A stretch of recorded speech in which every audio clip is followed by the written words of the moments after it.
ఓం శ్రీమాత్రే నమః. లక్ష్మీ జయంతి కదా. ఈరోజే హోలీ పౌర్ణమి. అలాగే లక్ష్మీ జయంతి. సర్వ సంపదలకు అధిదేవత లక్ష్మీదేవి. ఆమె కరుణ లేకపోతే ఎన్ని తెలివితేటలు ఉన్నా, ఎంత పేరు ఉన్నా, ఎంత గొప్పవారైనా ఇబ్బందులు పడాల్సిందే. ఆమె కరగంటి చూపు పడితే చాలు దరిద్రుడు కూడా కుబేరుడు అవ్వాల్సిందే. ఈ హోలీ పౌర్ణమి రోజున లక్ష్మీదేవి ఆవిర్భావ కథను ఎవరైతే వింటారో వారికి సంపదలకు లోటు ఉండదు. ఎప్పుడూ ధనధాన్యాలతో తులతూగుతూ ఉంటారు. వారికి ఆర్థికపరమైన ఇబ్బందులు తొలగిపోతాయి. ఈ లక్ష్మీదేవి ఆవిర్భావ కథను విన్నా, చదివినా, వినిపించినా జన్మజన్మల దరిద్రం తొలగిపోతుంది. అంతటి పవిత్రమైన లక్ష్మీదేవి ఆవిర్భావ కథను గురించి ఇప్పుడు తెలుసుకుందాం. కథలోకి వెళ్లే ముందు ఒక్క చిన్న లైక్ చేసి ఓం శ్రీమాత్రే నమః అని కామెంట్ చేయండి. ఇక కథలోకి వెళ్ళిపోదాం. పురాణాల ప్రకారం లక్ష్మీదేవి ఫాల్గుణ మాసంలో పౌర్ణమి రోజున ఉత్తర ఫాల్గుని నక్షత్రంలో జన్మించింది. అందుకే ఈ రోజుని లక్ష్మీ జయంతి అనే పేరుతో పిలుస్తారు. ఇదే రోజున హోలీ పండుగ కూడా జరుపుకుంటాం. అమృతం కోసం దేవతలు చేసిన క్షీరసాగర మథనం ఫలితంగా లక్ష్మీదేవి ఆవిర్భవించింది. ఈ సందర్భంగా పాల సముద్రం నుంచి మహాలక్ష్మీదేవి ఎలా ఆవిర్భవించింది అనే పురాణ కథను విన్నవారికి ఆ లక్ష్మీదేవి అనుగ్రహం కలుగుతుందని పురాణాలు చెప్తున్నాయి. ఒకనాడు అత్రి కుమారుడైన దుర్వాస మహర్షి భూమండలాన్నంతా సంచరిస్తున్న సమయంలో ఆయనకు ఒక విద్యాధర స్త్రీ కనిపించింది. ఆమె చేతిలో సువాసనలు వెదజల్లుతున్నటువంటి అందమైన పూలమాల ఉంది. దాన్ని చూసి ముచ్చటపడ్డ దుర్వాసుడు తనకి ఇమ్మని అడిగాడు. ఎంతో సంతోషంగా ఆ విద్యాధరి తన చేతిలోని పూలమాలను ఆయనకు ఇస్తుంది. ఆ మాలను గ్రహించిన దుర్వాసుడు ఎంతో ఆనందించి అక్కడి నుంచి బయలుదేరి దివ్యమైన ప్రదేశాలు చూస్తూ తన సంచారాన్ని కొనసాగిస్తున్నాడు. అలా లోకాలు తిరుగుతూ దుర్వాసుడు ఒకనాడు స్వర్గానికి వచ్చాడు. దారిలో ఆయనకు ఐరావతం మీద ఊరేగుతూ వస్తున్న దేవేంద్రుడు కనిపించాడు. ఇక దుర్వాసుడు వెంటనే తన తల మీద ధరించిన పూలమాలని ఐరావతం మీద కూర్చుని ఉన్న ఇంద్రుని మీదకు విసిరాడు. ఇంద్రుడు దాన్ని అందుకొని అంతే వేగంతో తన ఐరావతం మీదకు తిరిగి విసిరేశాడు. ఆ మాల ఐరావతం కుంభస్థలాన్ని అలంకరించింది. కైలాసం మీద ఉన్న గంగలాగా శోభిస్తుంది. తన తల మీద పడ్డ పూలమాల సువాసన ఆ ఏనుగు ముక్కు రంధ్రాలకు సోకింది. ఆ పూలమాల వాసనకు మత్తెక్కిన ఐరావతం తన తొండంతో దాన్ని తీసి నేలకేసి కొట్టింది. అది చూసిన దుర్వాసుడికి ఆగ్రహం కలిగింది. తాను ఎంతో గౌరవంతో సమర్పించిన పూలహారాన్ని దేవేంద్రుడు ఏనుగు మీదకి నిర్లక్ష్యంగా విసిరేశాడా, అతనికి ఎంత పొగరు అని భావించాడు. వెంటనే దేవేంద్ర, నీకు మదం ప్రకోపించింది. లక్ష్మీప్రదమైన నేను ఇచ్చిన ఈ పూలమాలను ధరించకుండా నిర్లక్ష్యంగా విడిచిపెట్టావు. కనీసం ఇచ్చిన నన్ను అభినందించలేకపోయావు. నీ పాపానికి గాను నీ త్రిభువన సామ్రాజ్య సంపద నశించుగాక. నీ పాలనలో ఉన్న ముల్లోకాలు లక్ష్మీహీనమై పోవుగాక అని శపిస్తాడు. దుర్వాసుడి శాపం విన్నాక ఒక్కసారిగా ఇంద్రుడి కళ్ళు తెరుచుకున్నాయి. తాను చేసిన అపరాధం ఏమిటో అతడికి తెలిసింది. వెంటనే ఏనుగుపై నుంచి దిగి దుర్వాసుడి కాళ్లపై పడ్డాడు. ఎంత వేడుకున్నా పరమ కోపిష్టి అయిన దుర్వాసుడు ఇంద్రుని కనికరించలేదు. అతడి ప్రార్థన ఏమాత్రం వినకుండా అక్కడి నుంచి వెళ్లిపోయాడు. ఇక చేసేది ఏమీ లేక ఇంద్రుడు తన అమరావతికి తిరిగి బయలుదేరాడు. దుర్వాసుడి శాపం ఫలించడం ప్రారంభమైంది. దేవేంద్రుడి పాలనలో ఉన్న అన్ని లోకాలలోనూ సంపద తరిగిపోయాయి. ఎక్కడా యజ్ఞయాగాలు కొనసాగడం లేదు, తపస్సులు చేయడం లేదు, దాన ధర్మాలు లేవు. ఇలా ప్రపంచమంతా తేజోహీనంగా మారిపోయింది. అన్ని రకాలుగా లోకాలన్నీ కూడా అంధకార బంధరంగా మారిపోయాయి. ఇదే తగిన సమయంగా భావించిన రాక్షసులు బలహీనులైనటువంటి తేజో విహీనులుగా మారిపోయినటువంటి దేవతల మీద దాడి చేశారు. వారి దాటికి తట్టుకోలేక దేవతలందరూ తమ తమ లోకాలను విడిచిపెట్టి వెళ్లిపోయారు. ఆ విధంగా దానవుల దాడి నుంచి తప్పించుకున్న దేవతలంతా ఒకే చోటికి చేరి ఇక మనల్ని కష్టాల నుంచి గట్టెక్కించగలిగినవాడు ఆ శ్రీహరేనని తీర్మానించుకున్నారు.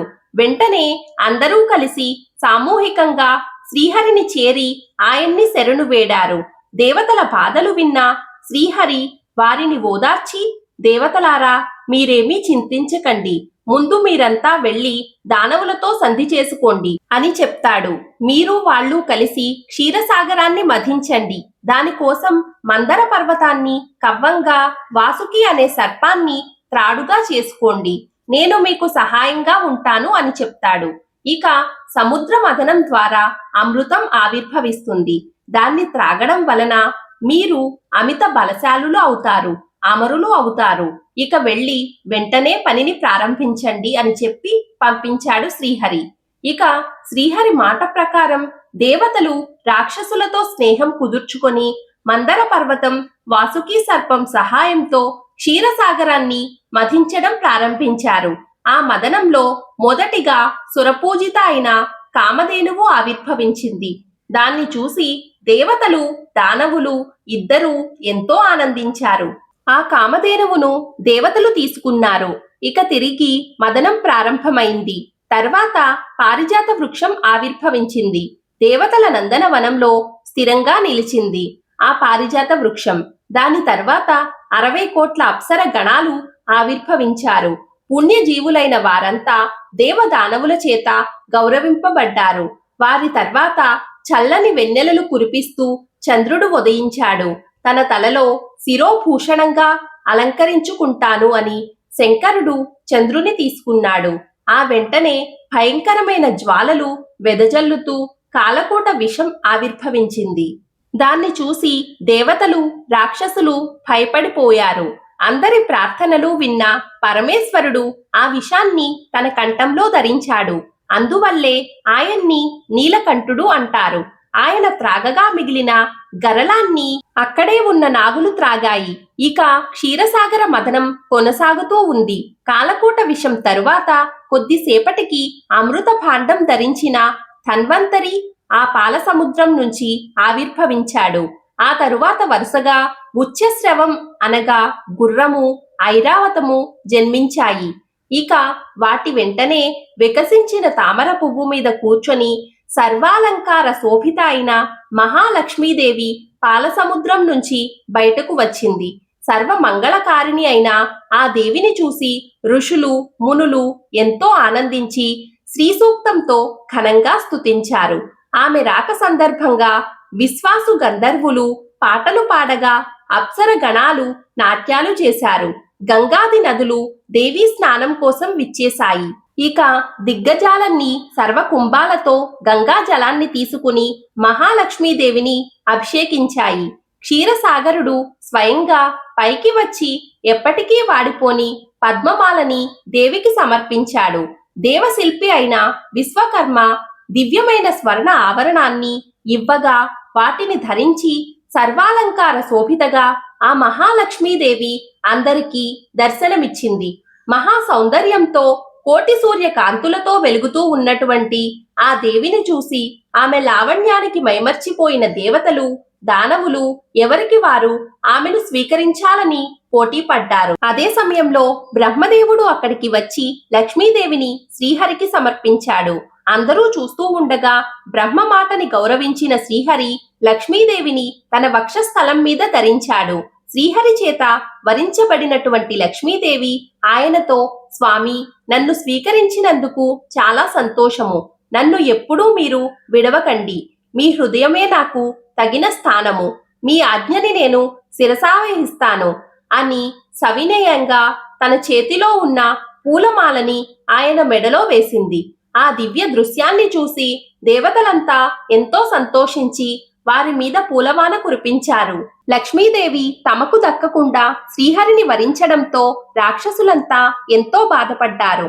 దేవతల మీద వారికి కోపం వచ్చింది. వారికి ధన్వంతరి అమృత భాండం పట్టుకుని కనిపించాడు. అంతే, ఒక్కసారిగా ఆయన చేతిలో ఉన్న భాండాన్ని లాక్కుని పరిగెత్తారు రాక్షసులు. అది చూసి దేవతలంతా ఎంతో ఆందోళన చెందారు. ఇక శ్రీహరి మోహిని రూపాన్ని ధరించి వారి ముందుకు వెళ్లి తన మాయోపాయంతో వారందర్నీ పరవశుల్ని చేసి మోహపరిచి అమృతాన్ని మొత్తం దేవతలకే దక్కేలా చేశాడు. దానవుల దగ్గరకు వచ్చేసరికి ఒక్క చుక్క కూడా మిగలలేదు. దాంతో ఆగ్రహించిన అసురులు ఆయుధాలు ధరించి దేవతలపై తిరగబడ్డారు. అయితే అప్పటికే అమృతం తాగిన కారణంగా దేవతలు అమిత బలవంతులై అసురుల దాడిని తిప్పికొట్టారు. అంతేకాదు వారిని తమ స్థానం నుంచి తరిమివేశారు.